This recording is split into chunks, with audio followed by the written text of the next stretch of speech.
Hey YouTube, it's Theresa again.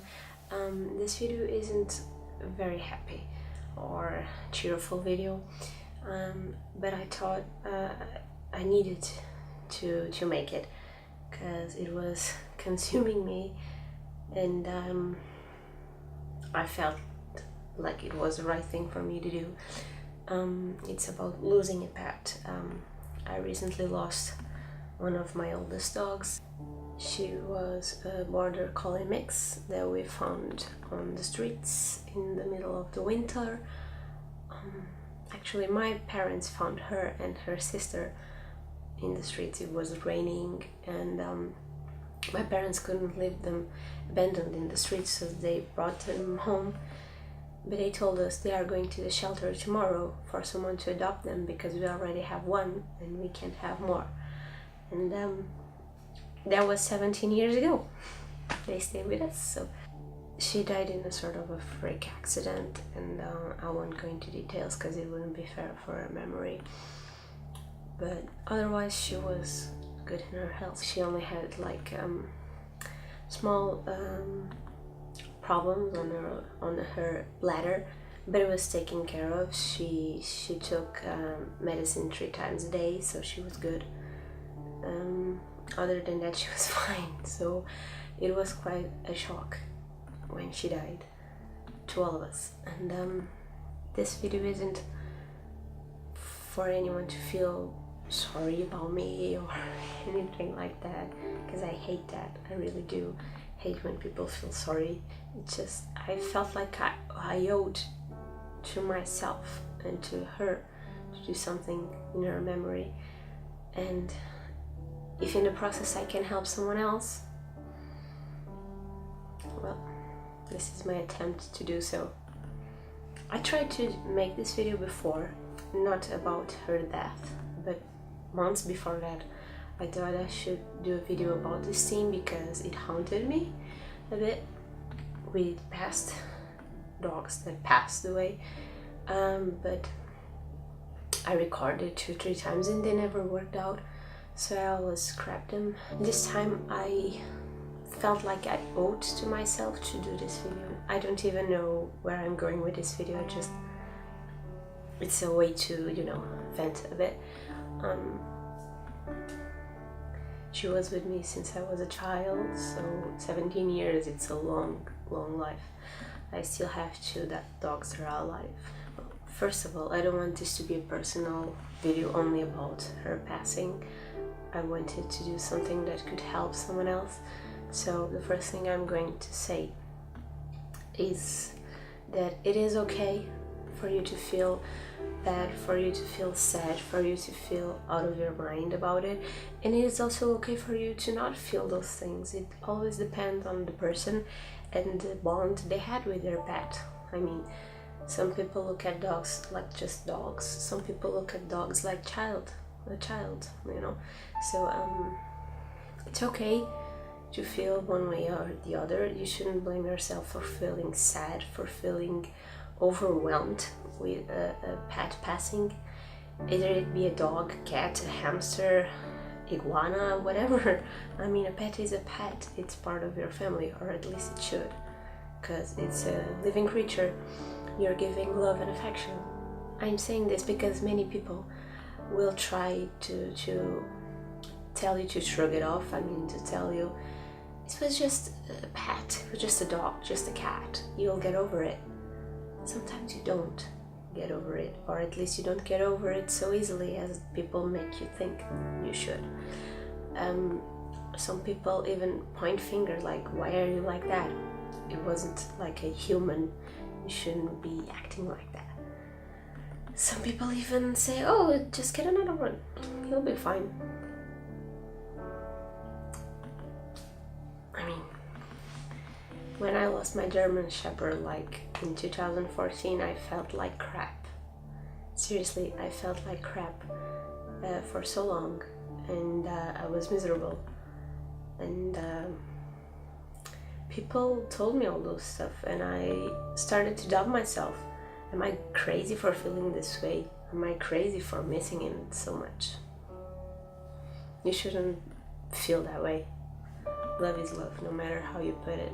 So no matter what people tell you, don't be too hard on yourself for feeling what you feel. It is okay, and you need to accept and embrace those feelings in order for you to be able to grieve and to move on. If you reject those feelings, if you put them locked away in a tiny space so nobody will know, you will blow up eventually, and it won't be good for you. You will have resentment in your heart. You can't do that, or at least you shouldn't do that. You should be free to feel what you feel about it. You should be free to grieve in your own way.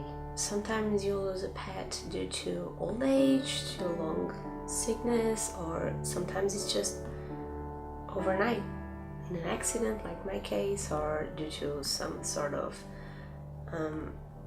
sudden illness. My German Shepherd died of a stroke, so it was in a couple of hours he was gone. And those things leave a mark and they create trauma.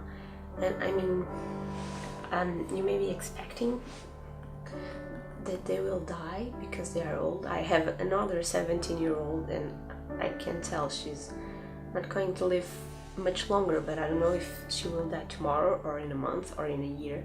You can't really put a date on it because you simply don't know. Sudden deaths create trauma in people. Some people even show symptoms of post-traumatic disorder, so it's normal for you to feel it.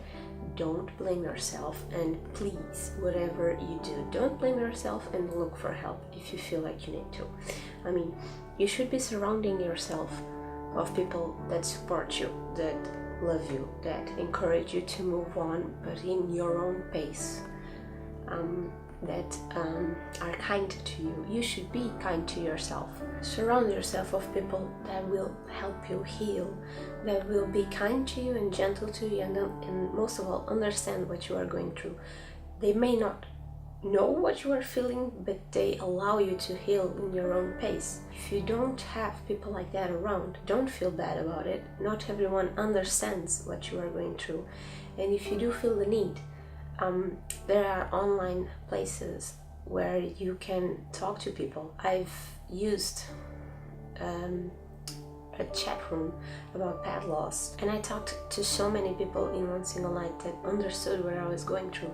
It made me feel a lot better because I could tell my story, I could explain what I was feeling, and people acknowledged that and made me feel like I wasn't going crazy. And that is one of the most precious things you will find in a time like that, because you will need someone to hold your hand and help you. I will leave the links down below to some of that support groups, if you want to call it that way. Maybe in your own city you have support groups. Sometimes you just need to, Google a bit and find where you can find help. Either way, I will leave the link to that support chat room. Another thing that I think it's important to talk, it's the memorials and keeping alive the memory of your pet. I am very fond of memorials, either it be a scrapbook or anything you feel like doing. I haven't done a memorial for a Dot yet. It hasn't been even a month since she passed. I haven't gathered up the courage to do her memorial because my brain hasn't processed that she's gone. But when this little guy here died, I did a square frame where I put his photo. I put a paw print of his that the vet sent because he died at the vet clinic. I put there his favorite toy, his collar, and for me it's a great way to honor him because it's his stuff, his favorite toy and all that, with his image, so I will never forget that he was crazy about that toy and that he wore a blue collar. And I have it on display on the living room, so that way he will always have like a central place in the family. For Dot, I don't know what I will do yet. I'm still thinking if I should do a similar memorial or not, because she was not more important than him, but she was present for much longer than he was. And she was with me since I was a child, so I grew up with her. She was my friend, she was my sister, she was my child, she was my confidence, she was my joy. And I still don't know what I will do. I think that's pretty much it. If you do feel the need to speak to someone, go check the links down below, or even leave a comment down below. I can't promise I will help you, but I can promise I will reply to you. Just don't allow other people to make you feel like you are crazy, because you are not. So I hope to see you on the next video, and I sure hope it's a much happier video than this one. So see you next time.